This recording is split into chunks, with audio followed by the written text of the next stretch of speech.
नमस्कार बच्चों, आज हम आपके लिए इकोलॉजी में ऑर्गेनिज्म एंड पॉपुलेशन से जो एनसीईआरटी जम्पलर की सीरीज नीट एस्पिरेंट 2026 को देखते हुए चलाई गई थी। तो हमने सबसे पहले आपको ऑर्गेनिज्म एंड पॉपुलेशन के सवाल एनसीईआरटी जम्पलर के सारे सवाल करा दिए थे। आप उनको जाके वो सवाल करिए और जो समझ में नहीं आए हैं आप कमेंट करके पूछिए। तो आइए स्टार्ट करते हैं। हमारी सीरीज में अगला चैप्टर है इकोसिस्टम। तो इकोसिस्टम के एनसीईआरटी जम्पलर के सवाल आइए स्टार्ट करते हैं। तो पहला सवाल है decomposer like fungi and bacteria are. हमारे ऑप्शन है ऑटोट्रॉप, हेटरोट्रॉप, सैप्रोट्रॉप और chemoautotroph. Choose the correct answer है। तो हमेशा आप याद रखिए कि फंजाई हमारे जो होते हैं वो हेटरोट्रॉप होते हैं और एमसीक्यू वाले क्वेश्चन में कॉम्पिटिटिव एग्जाम में हम सबसे पहले आंसर को मैच कराते हैं जो उसमें ऑप्शन दिए गए हैं। तो आप देखिए हमें पता है कि फंजाई हेटरोट्रॉप होते हैं, तो सिर्फ सी ऑप्शन में जो है सेकंड है, इसीलिए हमारा सी ऑप्शन सही हो जाएगा। तो फंजाई हमारे क्या होते हैं, हेटरोट्रॉप होते हैं। इसके अलावा बैक्टीरिया की अगर बात की जाए तो बैक्टीरिया हमारे ऑटोट्रॉप भी होते हैं और हेटरोट्रॉप भी होते हैं और कीमो ऑटोट्रॉप भी होते हैं। तो हमारा सी ऑप्शन जो है सही हो जाएगा। अगर हम बात करें अगले सवाल की, तो अगला सवाल हमसे पूछा गया है the process of mineralization by micro organism help in the release of. हमारे ऑप्शन है inorganic nutrient from the humus, both organic and inorganic nutrient from the detritus, organic nutrient from humus, और डी ऑप्शन हमारा है inorganic nutrient from detritus and formation of humus. तो process of mineralization जो होता है वो inorganic nutrient होता है, रिलीज होता है फ्रॉम द ह्यूमस। जो हमारा डिकम्पोजिशन होता है इसके 5 स्टेप होते हैं।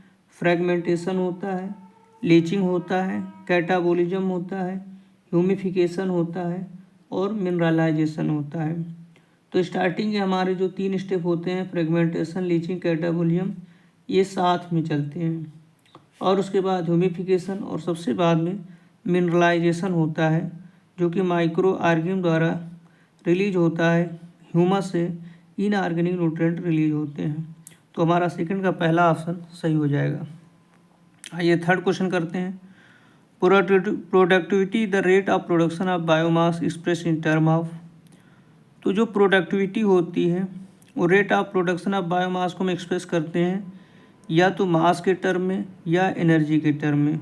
और प्रोडक्टिविटी जो होती है हमारा मास या एनर्जी के फॉर्म में होती है और पर यूनिट एरिया और पर यूनिट टाइम के हिसाब से होती है। तो हमारा बी ऑप्शन है ग्राम पर मीटर स्क्वायर पर ईयर, और एनर्जी का जो होता है किलो कैलोरी पर मीटर स्क्वायर पर ईयर होता है। तो हमारा सेकंड एंड 4 ऑप्शन सही है, तो सी ऑप्शन हमारा सही हो जाता है। अगला सवाल करते हैं an inverted pyramid of biomass can be found in which ecosystem. पूछा इन्वर्टेड पिरामिड ऑफ बायोमास किस में पाया जाता है। तो पहले आप ये याद रखिए कि इन्वर्टेड पिरामिड ऑफ बायोमास जो होता है वो हमारे पॉन्ड में और ओशियन में जो है इकोसिस्टम में इन्वर्टेड होता है। क्यों होता है, क्योंकि यहाँ पे जो फिश का बायोमास होता है वो ज़्यादा हो जाता है फाइटोप्लैंक्टन की अपेक्षा। तो हमारे ऑप्शन में जो है मैरीन, चौथे का बी ऑप्शन सही हो जाएगा। लेकिन अगर यही पूछा जाता अपवर्ड पिरामिड ऑफ बायोमास तो हमारा यहाँ पे टेरेस्ट्रियल इकोसिस्टम के अंतर्गत हम आंसर करते। तो याद करिए टेरेस्ट्रियल इकोसिस्टम पिरामिड का बायोमास अपवर्ड होता है और जो होते हैं हमारे इक्वेटिक पिरामिड ऑफ बायोमास जो होते हैं वो इन्वर्टेड होते हैं। आइए अगला सवाल करते हैं which of the following is not a producer. कौन प्रोड्यूसर नहीं है। तो एगारिकस जो हमारा ये प्रोड्यूसर नहीं है क्योंकि ये फंगस होता है और फंगस हमेशा जो है हेटरोट्रॉपिक होता है। अगर हम नास्टाक की बात करें तो नास्टाक हमारा ब्लू ग्रीन एल्गी होता है। वालवॉक्स की बात करें तो ये कॉलोनियल जो होते हैं एल्गी होते हैं और स्पायर वगैरह जो होता है वो हमारा ग्रीन एल्गी होता है। आइए अगला सवाल करते हैं which of the following ecosystem is most productive in term of net primary production. Which of the following ecosystem is most productive in term of net primary production जो हमारा होता है वो ट्रॉपिकल रेन फॉरेस्ट होता है। तो हमारा जो है छठे का बी ऑप्शन सही हो जाएगा।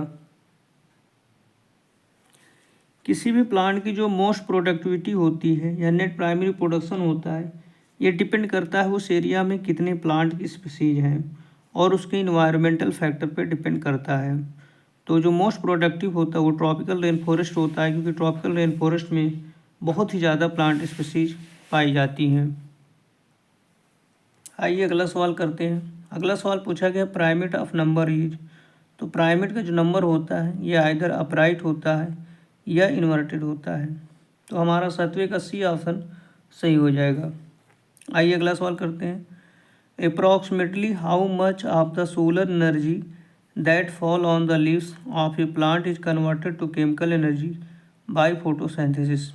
ये कह रहा है कि जो सोलर एनर्जी हमारी जो है लाइट जो है लीव्स पे गिरती है तो प्लांट जो है कितने परसेंट जो है एनर्जी को जो है फोटोसिंथेसिस में यूज करता है और उस एनर्जी को केमिकल एनर्जी में बदलता है बाय फोटोसिंथेसिस के द्वारा।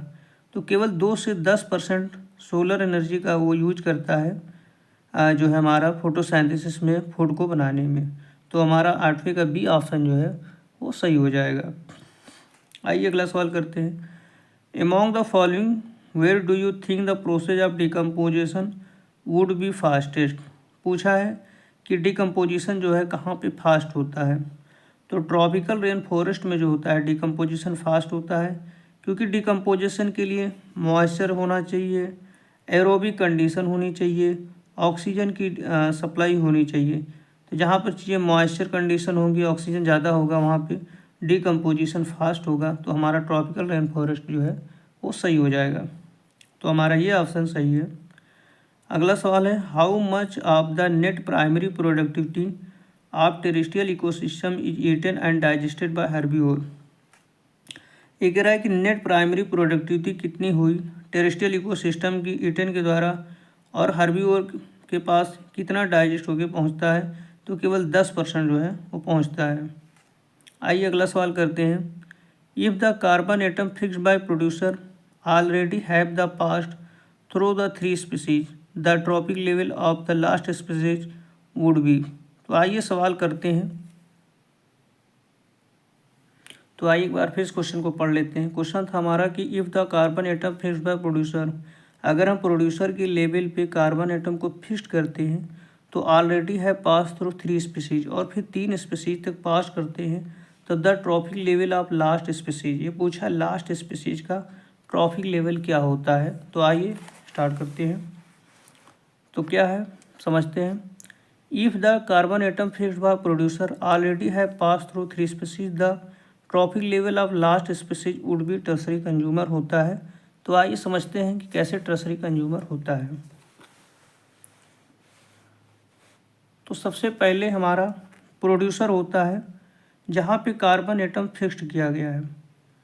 तो जो प्रोड्यूसर होता है जहाँ पे कार्बन एटम को फिक्स्ड किया गया है इसको ये फर्स्ट ट्रॉपिक लेवल के अंतर्गत आता है। उसके बाद प्रोड्यूसर के बाद पहले स्पीसीज के पास भेजेंगे, ट्रांसफ़र किया गया तो primary consumer second trophic level के अंतर्गत आता है। फिर प्राइमरी कंज्यूमर से सेकेंडरी कंज्यूमर में ट्रांसफ़र होता है तो ये थर्ड ट्रॉपिक लेवल में आता है।